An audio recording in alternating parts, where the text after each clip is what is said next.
get a banker to give us a line of credit. We had no money. Kenny had raised $2 million. Right. Well, we're opening 4 stores for $2 million. Well, it can't be done. Right. We had no money. And no bank in Atlanta would give us money.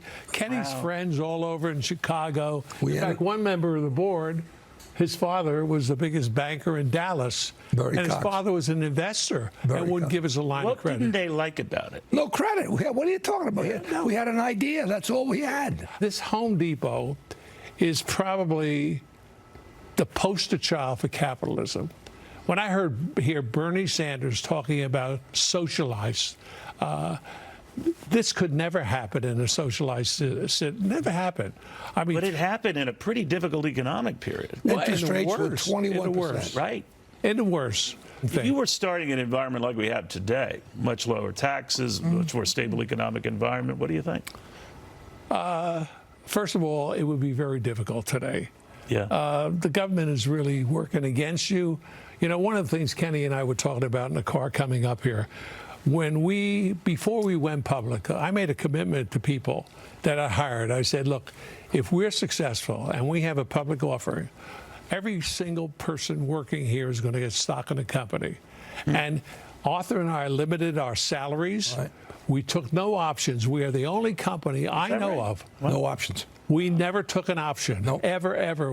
I could be as rich as Warren Buffett today, but I would rather have every assistant manager, every manager, secretaries. You never paid the minimum wage, right? Never once paid the minimum wage. No, never minimum wage. But every single one of them. Look, we had a great story today. Right. There was a guy working for us 36 years, and he spoke to Craig Manier, and he said, you know, I'm retiring. And Craig said, well, why are you retiring? He says, the truth of the matter is, my dividends are worth more than my salary. I make more on my dividends. I make more money on dividends than he was on his salary. No, you made a lot of millionaires there, you know. But by the way, a cornerstone of our belief from day one was the people in the store. We always believed that if this was going to work, we had to not only get the right people, we had to motivate them, and after we got them, we had to respect them. And you did. And we do. You did. And we do. And you do. The reason why I mentioned it is you're both billionaires. You've had great success. And now there's this push from the Billionaires Club. You probably heard this group that wants higher taxes. And they include George Soros and Chris Hughes, the Facebook co-founder, a host of others, even those who are descendants of family empires, Abigail Disney, Pritzker Simmons, you know all these people. And they said, you know, tax us more. What do you think of that? Well, they trust the government more than I do. Right. I can't tell you how much money we've given away. My foundation actually has given away over $2 billion. I would rather give it away than have some congressman give it away. We've built hospitals. We built the Georgia Career, which you happen to be at. Beautiful. We have cardiac units, stroke units. This guy, too. Kenny Medical Center. NYU. Look, we do better with our money than the government's going to. Why would I want the government to have anything they touch? But do you get annoyed when you have big old targets? Not specifically on you, but that the rich, all these Democratic candidates, to a man and woman, they single out guys like you as this is what has happened to capitalism. It's unfair. But wait a minute. What has happened to capitalism? 2, 3, 4 of us, all humble origins. Every one of the 4 of us. His father was a plumber. Enormously successful financially. And look at what we've done. But I've got a different point. I have no trouble paying more taxes, provided it's used to redeem the futures of the young people today. What the hell am I doing? What's Bernie doing getting Social Security? We shouldn't get a check. Fix it. Make that happen. But it doesn't happen. Why? No, because they haven't got the guts in Washington to do what they have to do. It's worse. But Bernie Sanders is out today with a plan that will tax Wall Street trades. Pennies on the dollar, but it's a start to pay for, among other things, college debt and maybe free college down the road. Well, look, don't bring up Bernie Sanders because that's a red flag in front of me. Because he's the enemy of every entrepreneur that's ever going to be born in this country and has been born in the past. Well, he represents about half the candidates' views on this. Well, we don't have our kids today don't learn Western civilization. They don't learn history. History repeats itself. You see things happening over and over again. So if you became president, what would you guys do? Me, probably move to Australia. You can't take that aquarium. Well, what could he do? I mean, he can't do anything to us. He's going to affect my grandchildren. And let me just bring up one thing. Sure. Bernie Sanders talks about socialized medicine. My foundation now is working on one issue, and that is taking care of these veterans, kids who fought in Afghanistan, Iraq. You know that 20 a day commit suicide. 20 every single day. What is Bernie Sanders doing about that? Why don't he shut his mouth and do something about these kids?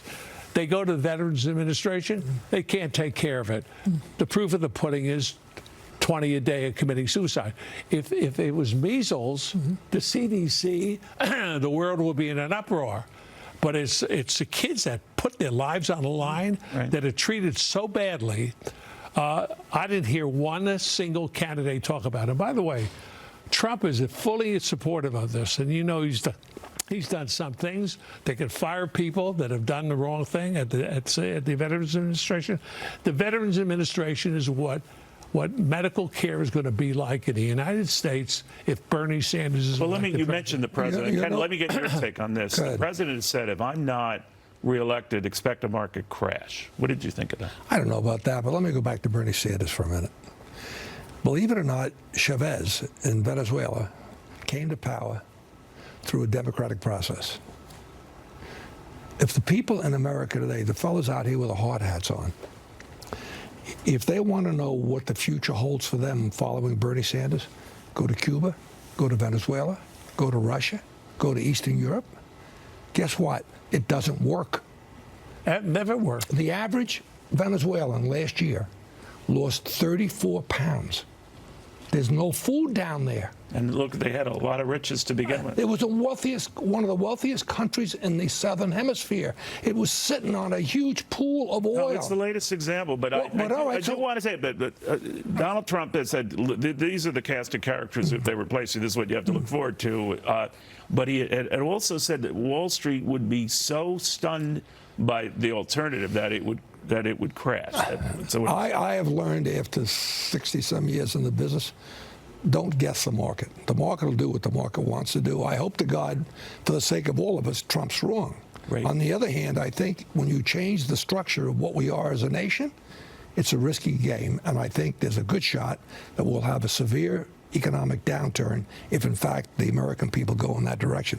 It's what happened in Venezuela. Let's talk about China for a second. Home Depot, President Home Depot chief was saying already it's $1 billion hit with the tariffs that are promised on top of the tariffs that are already being impacted. Now, how much Home Depot absorbs, I have no idea.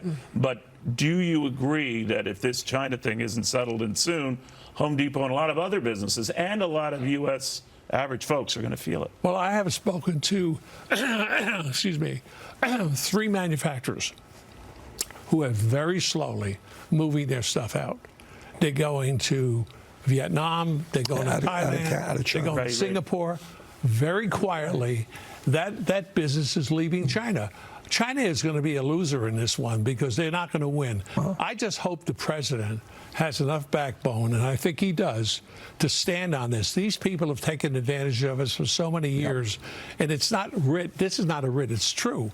Everybody knows they've stolen every secret that we have, and they get away with murder. But Home Depot shareholders are looking at this and saying that's among the China plays that could be. It's not going to have an effect on China. Look, let me tell you why.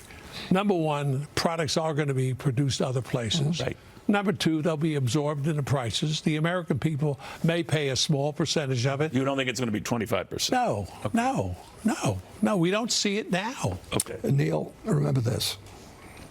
China has had a free ride since we said to them 40-some years ago, we want to help you get on your feet. We want to help you come into the world. That was then. Today, China and the United States represent 39% of the GDP of the world. China's 15 and we're 24. The fact of the matter is, we can't afford anymore to allow this to go on. As Bernie points out, they've been cleaning our clock. Intellectual property means nothing over there. These joint ventures. So this is a fight worth having. But why haven't we had it before now? Because our politicians, the swamp creature, push it down the road. Let the next guy deal with it. No, they didn't have the guts. That's what I'm saying. It has nothing to do with that, Kenny. What do you mean? They didn't have the guts to do it. Look, Well, that's what I'm Trump saying. is not a politician. Still arguing. Trump is All not the a time. politician. No. He Yeah. does. Do you like the job he's That's doing? right. Well, he does what he feels is right. If he was a politician, he wouldn't do half of the things Exactly he does. right. Because it's not politically correct. And being politically correct, we saw that with Do you Bush. think there's a clear strategy that he has when he I don't know. nixes No, at the he- last second an Iranian raid or He's got nixes great. at the last He's second? got great insight. Yeah, I don't think he has a strategy.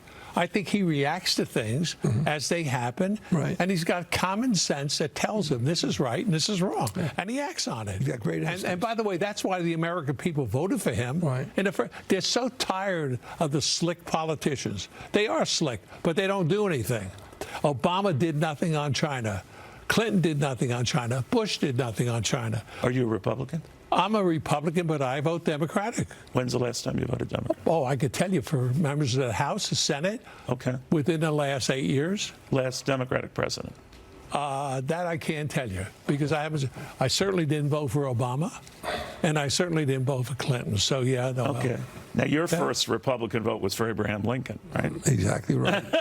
You Well, know, Abe was a good friend. Yes, of mine. exactly. well, you know, the thing we need to understand about Trump, he's keeping every campaign promise he made. Go right down the list of things he said he was going to do. Right now, the man's instincts are correct. China needs to recognize they can't be a rogue state like they are in commerce. They are a rogue state in commerce. They do what they please, and it's been allowed to happen. Saturday night on Mark Levin's show, he had a guy, and the guy was talking about the bureaucracy in Washington. Right. They run America, not the politicians. They run America. And we need to understand that we can't do what we did in the past the way we've done it because we haven't Why got isn't he up more in the polls? give him time. Because I'll tell you I'm why. just saying. I'm just asking. No, I'll tell you why. Because it's before the election. People don't want to say they're voting for him. They just don't. They don't volunteer it. Do you think anything else gets in the way, whether it's his style or his brashness? Oh yeah, look, his style. He does chase people off. There's no, Right. Listen, I've told him that, and Yeah. he knows it. The upper class, college-educated women, Right. Yeah. he gets rid of. Young people. He is who he is. I mean, he's not a politician. Right. I said you could win over people if you act like a politician. He says, I'm not a politician. Yeah. I'm going to do what I think is right. And I have to agree with Kenny. He's not, look, regulations of what he did Are on you the regular. only one who's allowed to call him Kenny? A lot of people do. Oh, really? You mean You Langone? always with me. Say, Langone? I insist on Mr. Langone or Langone. worse. I call him Langone. Oh, Langone. Look, he's my brother. He may be Italian, but he's my brother. We're brothers by different mothers. Exactly. We are.